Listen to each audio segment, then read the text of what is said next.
Happy Monday, everyone, and welcome to the week that was on June 2nd, 2014, sponsored by SwimOutlet.com, the web's most popular swim shop. Since the show did not air last Monday due to the Memorial Day holiday, we're going to present you with the top 5 swimming-related headlines of the past 2 weeks. We've got a lot to cover, so let's get things started with the number 5 headline. At the annual convention of the College Swimming Coaches Association of America, 4 coaches and a swimmer were given special awards for their distinguished contributions to the sport, and 2 of them just closed out their college careers. Tim Welsh was given the National Collegiate and Scholastic Trophy after 28 seasons at Notre Dame, while Cleveland State's Wally Morton won the Richard E. Stedman Award to honor his 40 years at Cleveland State. Bill Boomer, who is well known around the world for his consulting work with various teams and is now on staff at Tennessee, received the Benjamin Franklin Award. The award honors his work as an innovator in the sport and his research to better understand how to be better swimmers. Winning the Charles McCaffrey Award was John Davis, the founder of the 2 Extreme Foundation, which works with at-risk people to improve their quality of life through therapy and team activities. And finally, John Urbanchik received the Speedo Lifetime Achievement Award.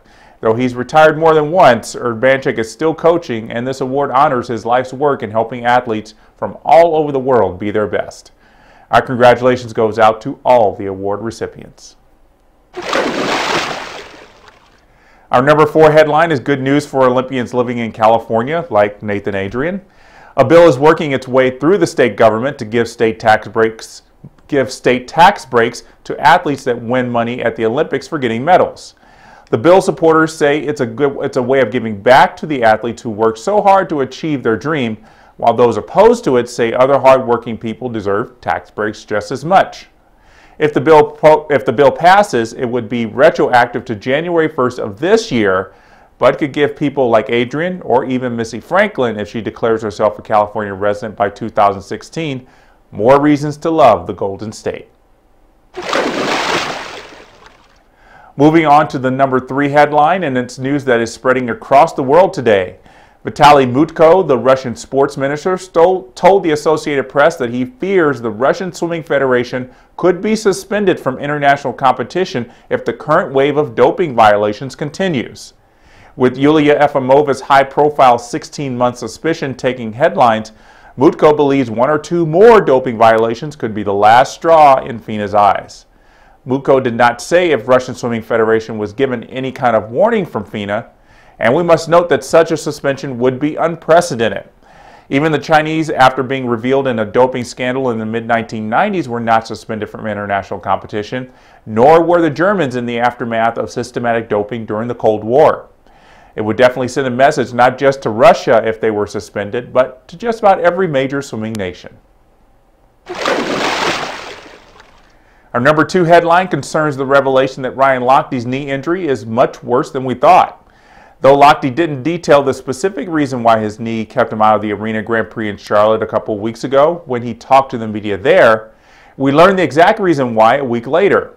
During a visit to New York City for a fashion-related event, Lochte told the media there that he had retorn the MCL tendon in his left knee, the same one he tore last November during a fan encounter. What this means for Lochte's summer season is unclear, though we're sure it's not going to be 100% positive. It took Lochte 4 months to believe he was good enough to race after injuring the tendon the first time, and that was against doctor's orders. We're 3 months from the USA Swimming Nationals, and the new tear might keep Lochte from doing breaststroke and therefore out of the 200 IM. I'm sure Lochte and his team will enter the 200 IM in Nationals just to keep us guessing until the final minute. Heck, he might even sign up for the 400 IM. One thing is for certain, even though we haven't heard it from Lochte, he will be at Nationals. No injury is going to keep him from racing in Irvine at the beginning of August. This is it, the number 1 headline of the past couple of weeks. You might have heard or been a part of the discussion regarding Chuck Wilgus and the firestorm surrounding his upcoming induction into the International Swimming Hall of Fame. Wilgus, the executive director of USA Swimming, was set to be inducted on June 14th in Fort Lauderdale, but a protest by sexual abuse victims at the hands of coaches caused ISHOF to put more consideration into the induction and caused several past presidents of USA Swimming to speak on Wilgus's behalf.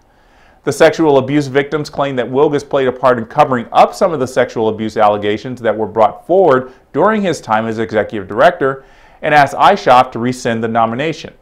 Just before we taped today's show, we learned that Wilgus withdrew his name from the list of inductees last weekend, saving iShop from a protest line at the event next week. This is a story that will likely not go away with the withdrawal of Wilgus' name, with sexual abuse victims putting their story back in the spotlight. So that will do it for this episode of The Week That Was. Swimming World brings you news from aquatic sports around the world on swimmingworld.com and interacts with our fans on Facebook and Twitter. You can also subscribe to our YouTube channel for the latest videos from swimmingworld.tv. I'm Jeff Cummings, and that was The Week That Was.